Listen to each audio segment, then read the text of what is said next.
નીકળે છે શબ્દ અહીંથી કેવા બોલે છે આ મહાપુરુષો એની ઉપર જેને ધ્યાન રહી ગયું એને વાત પતી જાય એવી છે વાત ટૂંકીને ટચ છે લાંબી છે જ નહીં ખાલી કૃષ્ણ ભગવાન આ જ સમય હતો રૂક્ષ્મણીનું અપહરણ કરીને જતા હતા અને દુર્વાસા જોઈ ગયા પાછળ રૂક્ષ્મણીઓ પડ્યો હતો એટલે એને એમ કીધું કે હે કૃષ્ણ તને શસ્ત્ર સદી ન શકે અગ્નિ બાળી ન શકે વરસાદ ભીંજવી ન શકે પવન સૂકવી ન શકે એવો તું અદ્વૈત છો આપણે પણ એવા જ અદ્વૈત છે કાંઈ આમાં લાગુ ન પડે એ કોઈ આપણે એવા જ અદ્વૈત છે પણ સદગુરુ પાસે જાય એટલે આપણને એ સ્વરૂપ બનાવી દે કૃષ્ણ ભગવાનને રાતે રૂક્ષ્મણીઓ પાછળ પડ્યો હતો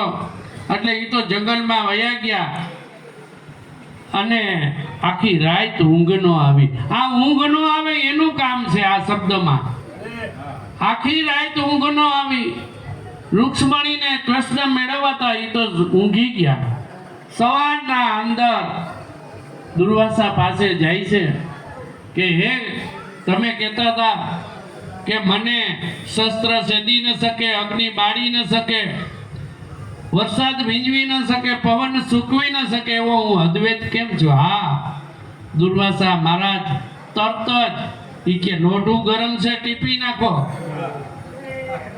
આ લોઢું ગરમ થાય તો કામ છે હો ઓલી ઈયર ભમરી ઈયરને ચટકો ભરે અને ઈયર હલે નહીં ને એને લીએ નહીં વહી જાય બીજી ઈયરને પકડે જે ગોટો વળી જાય એને પકડે સદગુરુને પ્રશ્ન પૂછો જાણો કયો તો આ પતે એવું છે નહીતર સમજી લીધું ઘરે વયા ગયા તો પતે એવું નથી જ્યારે કૃષ્ણ ભગવાનને આ બોધ આપે છે આ જ બોધો સદગુરુ મહારાજ આપે છે એ જ બોધ આપે છે અને ત્યારે કૃષ્ણ ભગવાન જે યોગ પુરુષ હતા યોગની કળા કરતા એ બધી મૂકી દીધી અને પોતાના નામ જે નામ આપ્યું કેવું નામ આપ્યું કે 52 અક્ષર 12 नाम रूप गुण नहीं हमारे कबू न धरो उतारा हम है जोगी अलख नादी पार ब्रह्म से पारा हम है जोगी अलख नादी आमा जोगी बैठो से ई अलख नादी से ई पार ब्रह्म से पारा है એને નામ રૂપ ગુણ નથી કાઈ નથી કબુ ન ધરવું અવતારા સદગુરુ પાસે જાય એટલે કહી દે તું જન્મો કે ના તું મર કે ના તો ક્યાં તો ત્યાં ઊભા રાખી દે સદગુરુ મહારાજ એવા સદગુરુ મહારાજ આપણને મળવા બહુ મુશ્કેલ છે ઈ આપણને મળી ચૂક્યા છે આ સંતો બધા જે બેઠા છે ને ઈ એને ઓળખાવે છે કે આ તું આથી બધેથી પરસો 52 અક્ષરની વાણીમાં નથી આ દેહથી પરસો નામથી પરસો ઈ તારું સ્વરૂપ છે પણ કોઈ આ બાજુ આવતું નથી સંત પુકારી પુકારી થાકે છે પણ કોઈ આ બાજુ નથી આવતું કે આવું થોડું હોય કે આ ભગવાન કેવા છે ભગવાન નથી લખવામાં આવ્યા અલગ છે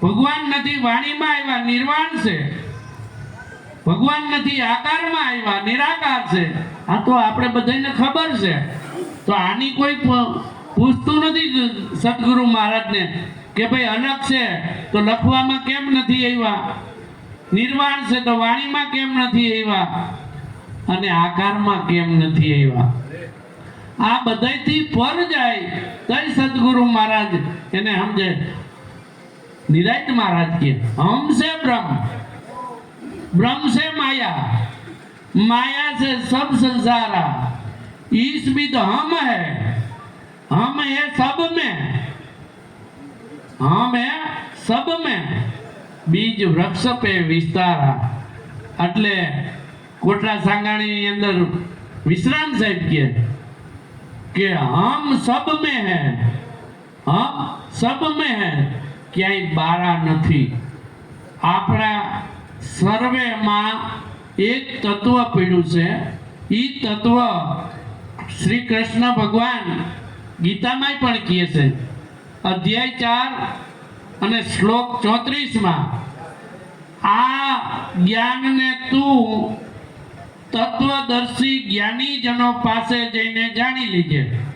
આ જ્ઞાનને તું તત્વદર્શી જ્ઞાનીજનો પાસે જઈ જાણી લેજે. તેમને યોગ્ય રીતે દંડવત પ્રણામ કરવાથી, એમની સેવા કરવાથી, તેમજ કપટ છોડીને સરળ ભાવે પ્રશ્ન પૂછવાથી.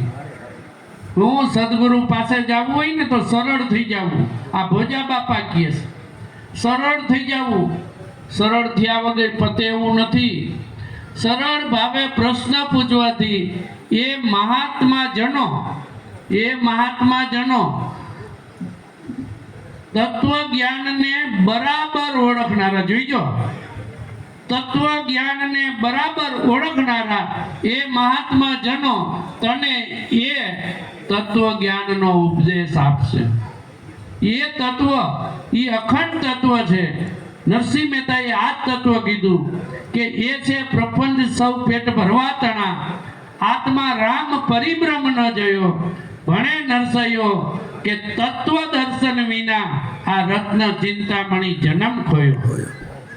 સંતો આપણે માટે ઘણું કહી ગયા છે, પણ આપણે એક શબ્દનો વિચાર નથી કરતા. મીરા કહે કે આત્માને ઓળખ્યા વિના લખ 84 નહીં મટે રે, ભ્રમણા ભાંગ્યા વિના ભવનો ફેરો નહીં મટે. આ જગતની ભ્રમણા આપણને એટલી લાગી છે. તમે આપણે આત્માને ઓળખી લઈ, પણ છતાંય જો ભ્રમણા જાય નહીં ત્યાં સુધી આ વાત સમજાય એવી નથી. ભ્રમણા સદગુરુ પાસે ગયા, ભ્રમણા રહેવી ન જોઈએ. અને ભ્રમણા રહીએ તો સદગુરુને પૂછી લેવું કે ભાઈ સદગુરુને જે કંઈ ખુલાસા કરવા હોય કરી લેવા, જાણી લેવું, પણ એના વગર આ જીવનો ઉદ્ધાર કરી લેવો. આત્મહત્યારો બીજો કોઈ નહીં, પોતે જ છે. હું આત્મહત્યારો, હું પોતાનો જ છું. કેવી રીતે કે આ ભવના ફેરામાંથી મારે કેમ છૂટવું? આ મનુષ્ય અવતાર મળ્યો છે તો જ છૂટાય, નહીતર છૂટાય નહીં. અને એવા સદગુરુ મળે તો આમાં છોડાવી દે એવું છે. હો, 3 ગુણ છે પારા, 3 ગુણથી પાર છે. આ 3 ગુણ એમાં આવતા નથી. પાપ પુણ્ય છે ન્યારા, ત્યાં પાપે નથી, પુણ્ય નથી, કાંઈ નથી, શબ્દ નથી. આ તો જાપ કા, આ તો જાપનો જાપ છે.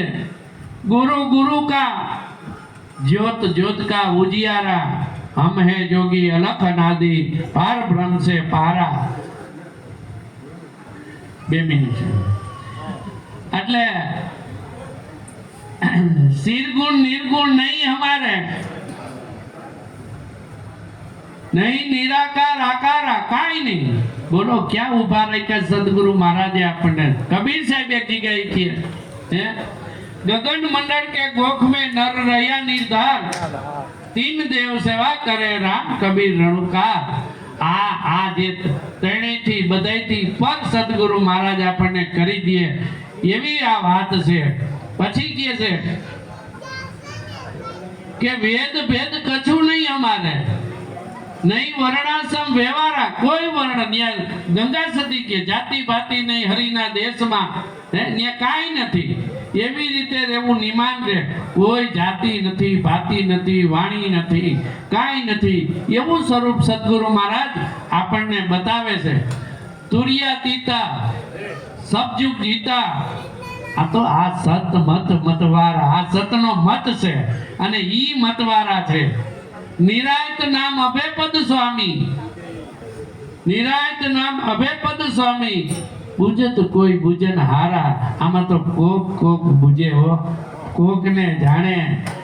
ઘણો સંતો તો કહી ગયા છે, પણ આ તો પોતાની જ્યારે ઓળખાણ થઈ જાય, આ બધાયથી દેહથી પર, નામથી પર, એવું જ્યારે સદગુરુ મહારાજ આપણને સમજાવે ત્યારે આપણે ત્યાં રહી જવું. બોલો સદગુરુ મહારાજની જય.